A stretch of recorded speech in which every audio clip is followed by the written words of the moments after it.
3 करोड नेपालीमा उब्जेको वितृष्णा र त्यो भएको मूल्य कति हुने रहेछ? 3 करोड नेपालीमा उब्जेको वितृष्णा र त्यो भएको मूल्य कति हुने रहेछ?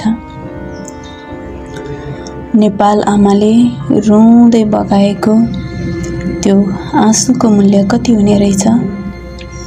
नेपाल आमाले रुँदै बगाएको त्यो आँसुको मूल्य कति हुने रहेछ?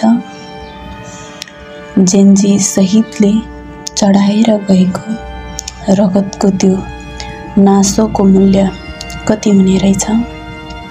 हिसाब जान्नेहरूलाई मेरो प्रश्न, जेन्जी शहीदले चढाएर गएको रगतको त्यो नासोको मूल्य कति हुने रहेछ?